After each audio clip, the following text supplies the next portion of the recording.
warahmatullahi wabarakatuh. Kembali lagi di channel Melan Kartika. Bagaimana kabarnya teman-teman hari ini? Mudah-mudahan selalu dalam keadaan sehat ya.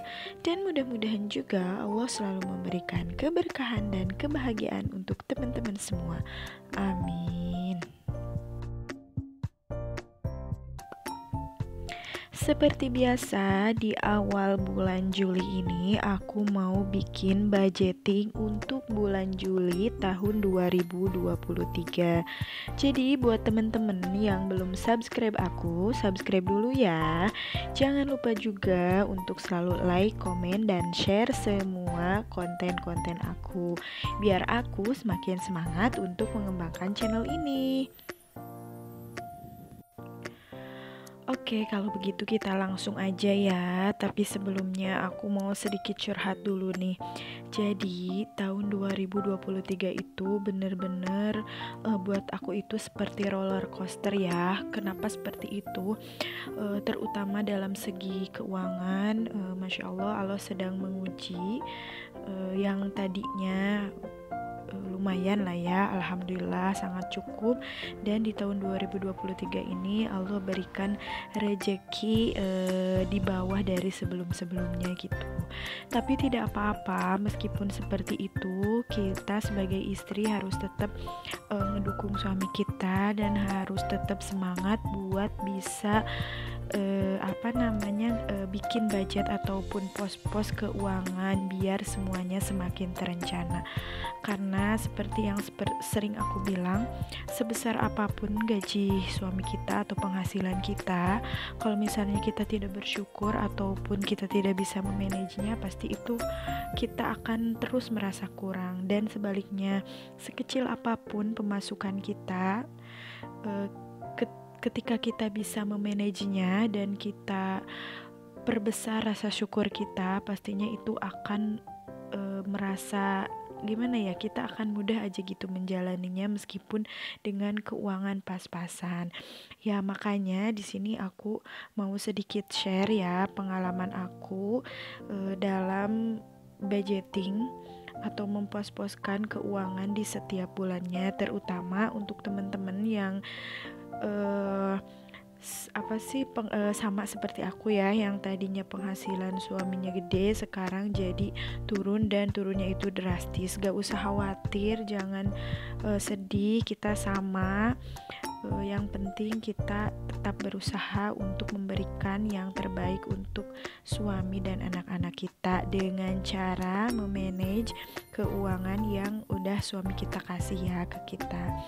Nah, seperti biasa aku persentasekan ya untuk uangnya, jadi dibagi-bagi gitu. Dan kalau biasanya aku bikin persentasenya itu 50 30 20, sekarang agak berbeda ya. Aku bikin persentasenya itu 50 35 dan 15%, karena memang besaran pengeluarannya tetap tapi pemasukannya kecil, jadi agak dibesarin buat yang kewajibannya gitu ya. Nah, di sini ya untuk 15%-nya aku anggarkan untuk investasi dan sedekah ataupun sosial. Lalu 35%-nya aku anggarkan untuk kewajiban ya, termasuk untuk bayar kontrakan dan bayar SPP anak, semuanya aku anggarkan di kewajiban yang di 35% itu. Dan untuk 50%-nya aku anggarkan untuk kebutuhan pokok ya. Oke, kita langsung aja bikin anggarannya untuk yang 15% ini. Dan ini tuh 15% dari 2.600.000, yaitu sebesar 390.000 ya. Ini tuh anggaran untuk investasi dan sedekah. Kenapa di di penghasilan kecil ini aku masih tetap anggarkan untuk sedekah? Karena sedekah itu menurut aku wajib banget ya, meskipun gak besar, yang penting ada aja minimal sesuai dengan kriteria, yaitu 2,5% dari penghasilan kita ya. Dan ini tuh aku anggarkan 2,5% dari 2.600.000 itu sebesar 65.000 ya teman-teman. Nah ini tuh benar-benar kecil banget, gak besar tapi gak apa-apa, setidaknya kita udah menyisihkan untuk sedekah. Yang penting kita ikhlas dan ridho untuk mengeluarkannya ya. Nah yang selanjutnya yang gak kalah pentingnya, ini tuh aku anggarkan untuk dana darurat ya. Di sini aku gak bakalan gede-gede, tapi di sini aku bakalan anggarkan di atas sedekah ya, yaitu sebesar 100.000. Kenapa aku anggarkan 100.000? Karena berdasarkan pengalaman, dana darurat itu penting banget ya, apalagi kalau misalnya tiba-tiba anak kita, naudzubillah ya, anak kita sakit dan harus ke rumah sakit misalnya. Nah aku pernah banget ngalamin itu, ketika anakku sakit harus dibawa ke rumah sakit dan gak ada uang, sedih banget. Makanya dari situ aku wajib banget dan usahain banget buat simpen dana darurat ya, meskipun gak besar, cuma 100.000 gitu. Lanjut ke nabung sekolah abang. Nah di sini aku bakalan nabung buat anak-anakku, karena untuk sekarang meskipun penghasilan kecil ya, tetapi prioritas untuk pendidikan anak-anak insya Allah aku bakalan ngasih yang terbaik insya Allah. Mudah-mudahan Allah permudah dan Allah takdirkan aku bisa menyekolahkan anak-anakku di sekolah-sekolah terbaik gitu ya. Nah di sini aku nabung untuk sekolahnya abang 150.000 per bulannya, karena sebentar lagi dia bakalan masuk SD ya, 1 tahun lagi. Nggak apa-apa dari sekarang, karena uang masuknya itu cukup besar, sekitar 9 juta lebih lah ya. Jadi kalaupun misalnya selama setahun gak ketutup ya, tapi setidaknya udah ada pegangan gitu. Nanti selebihnya kita cari lagi dari mana gitu ya. Dan untuk nabung sekolah Kaisan juga di sini aku anggarkan 50.000, karena dia insya Allah 2 tahunan lagi ya, atau ya 2 tahunan lagi dia bakalan masuk TK, dan lumayan nah anggarannya sekitar 5 jutaan gitu. Jadi aku nabung dari sekarang selama 2 tahun minimal ya ada gitu ya, 50.000 per bulannya selama 2 tahun. Dan untuk total yang 15% ini investasi dan sedekah semuanya 365.000 ya. Jadi masih ada sisa sebesar 25.000. Nah kita simpan aja dulu, nanti itu bakalan kita tambah-tambahin kalau misalnya ada yang minus di anggaran yang lain ya. Oke, kita lanjut ke yang 35%-nya, yaitu untuk kewajiban. Ya, 35% dari 2.600.000 itu 910.000. Nah, ini memang cukup besar ya menurut aku, tapi gak apa-apa, ini memang kewajiban dan harus dikeluarkan dan tetap setiap bulannya ya. Nah jadi untuk yang pertama aku anggarkan untuk bayar kontrakan. Alhamdulillah masih punya tempat tinggal ya, meskipun masih ngontrak tetapi masih bareng-bareng sama keluarga, tetap bahagia dan senang-senang aja ya. Nah di sini aku kontrakannya nggak gede, karena nggak gede banget ya, jadi 450.000. Dan untuk SPP abang ini tuh besarannya 290.000. Yang selanjutnya untuk wifi. Nah di sini wifi itu menurut aku wajib banget ya buat aku, apalagi buat aku yang sering bikin konten-konten gitu, bikin cari-cari inspirasi dan lain-lainnya, karena menurut aku lebih mahal menggunakan paket data ya.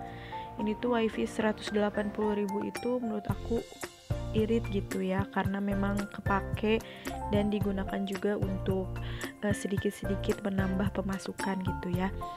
Dan untuk yang 35%-nya ini tuh totalnya 920.000. Ternyata kelebihan 10.000 dari anggarannya yang 910.000, kita tulis aja di sini minusnya 10.000. Tapi tenang tuh, itu di atas dari anggaran yang 15%-nya itu masih ada sisakan ya 25.000. Jadi masih aman sih sampai sini. Mudah-mudahan di kebutuhan pokok, nah itu yang deg-degan sih pas bikin kebutuhan pokok yang 50%, takut nggak cukup ya. Tapi mudah-mudahan kita anggarkan yang penting-pentingnya gitu. Jadi kalau misalnya yang nggak penting nggak usah dianggarkan gitu ya. Oke, kita langsung aja ke yang 50% ya teman-teman. Untuk 50% dari 2.600.000 itu 1.300.000. Masya Allah, ini tuh sebenarnya aku tuh deg-degan banget ya. Dari asalnya itu aku suka anggarin itu sekitar 2.500.000-an lah ya biasanya. Tapi gak apa-apa, kita coba aja ya. Semangat buat kita dan teman-teman lainnya yang lagi berjuang buat memenuhi kebutuhan keluarga. Semangat ya. Oke, kita lanjut aja ke belanja bulanan. Nah, ini yang paling penting, belanja bulanan ya. Dan itu aku anggarkan 200.000 itu plus popok anak ya, popok si adik. Jadi sekarang itu dia udah kadang pakai kadang enggak, cuman belum sepenuhnya. Kalau malam dia masih pakai, kalau siang kadang-kadang aku pakein, kadang juga enggak. Apalagi kalau misalnya keluar rumah pasti aku pakein. Jadi lumayan sih kalau biasanya beli 3 pak gitu, sekarang 1 pak insyaallah dicukup-cukupin aja gitu ya. Terus untuk belanja mingguan di sini aku anggarkan 400.000 ya, seperti biasa 100.000 untuk seminggunya gitu ya. Insyaallah cukup. Nggak apa-apa, nggak setiap hari dengan daging ataupun ikan ataupun lauk-lauk yang enak, nggak apa-apa. Yang penting di satu minggu itu bisa ngerasain aja daging ayam atau ikan gitu ya. Oke, kita lanjut ke beras. Nah, di sini aku anggarkan 150.000 karena aku mau beli yang 10.000 aja sekilo, masih ada loh di sini. Dan aku mau beli 15 kilo aja gitu ya. Terus untuk BBM, nah di sini BBM aku anggarkan 300.000 karena 300.000 ini seharinya 10.000 ya. Dan ini tuh bisa buat antar jemput si abang sekolah sama buat suami kerja gitu ya. Terus untuk token di sini aku anggarkan 75.000. Jadi aku biasanya ngisi 2 kali, yang 50.000 sama yang 20.000. Cuman kan suka ada admin ya. Jadi aku lebihin jadi 75.000 gitu ya. Oke, lanjut untuk jajan anak. Nah, di sini untuk jajan anak biasanya aku anggarkan 450.000 loh, Masya Allah. Sekarang aku anggarkannya 150.000 aja. Dicoba aja dulu, mudah-mudahan anak-anak bisa paham dan mengerti. Tapi aku bakalan usahain banget di belanja mingguan itu aku beli bahan-bahan buat bikin cemilan-cemilan kayak gitu. Jadi anak-anak gak banyak jajan di luar gitu ya. Insya Allah mudah-mudahan cukup. Nah, jadi total untuk kebutuhan pokoknya itu sebesar 1.275.000. Dari anggaran 1.300.000 masih ada sisa sebesar 25.000 ya teman-teman. Nah, sekarang kita satukan ya, kita hitung lagi sisa dari setiap anggarannya. Ini 25.000 dari anggaran kebutuhan pokok. Dan sekarang kita hitung semuanya ya. Ini dari kebutuhan pokok tadi kan 25.000 ya. Terus dari investasi dan sedekah itu ada 25.000. Terus dari yang terakhir itu minus 10.000 dari kewajiban ya. Nah, ini tuh totalnya jadi ada sisa sebesar 40.000 ya teman-teman. Alhamdulillah masih punya sisa ya. Dan ini tuh bisa kita anggarkan atau aku anggarkan buat apa aja, terserah aku. Terserah aku dong, ya kan. Nah, jadi di sini tuh kan belum dianggarkan, aku lupa buat bayar sampah ya. Cuma 5.000 sih, nanti aku anggarkan di situ, ngambilnya dari yang sisa ini 40.000 buat bayar kebersihan ya setiap bulannya. Dan yang 40.000 ini juga bakalan aku anggarkan buat sedekah lagi mungkin, gak tahu ya, lihat nanti aja, lihat keadaan dan kebutuhan nanti. Soalnya kan suka banyak kebutuhan yang gak itu gini yang gak disangka-sangka gitu ya. Terus bisa juga aku tabung lagi mungkin, atau misalnya buat jajan anak, karena Masya Allah itu 150 untuk berdua ya teman-teman. Ini tuh buat untuk berdua, itu tuh menurut aku kayaknya gak bakalan cukup, tapi mudah-mudahan dicukup-cukupin, anak-anak bisa ya. Dan mungkin bisa aku juga nanti beli perintilan-perintilan dapur lah ya. Nah ini dia teman-teman untuk budgeting di bulan Juni ini. Mudah-mudahan buat teman-temannya yang kebetulan cek atau lihat konten aku bisa bermanfaat dan bisa menjadi inspirasi. Kalau misalnya teman-temannya ada koreksi, boleh banget tinggalkan pesannya di kolom komentar ya. Terima kasih yang udah nonton konten ini sampai akhir. Jangan lupa untuk selalu like, komen, dan share-nya ya. Sekian untuk konten kali ini. Assalamualaikum warahmatullahi wabarakatuh.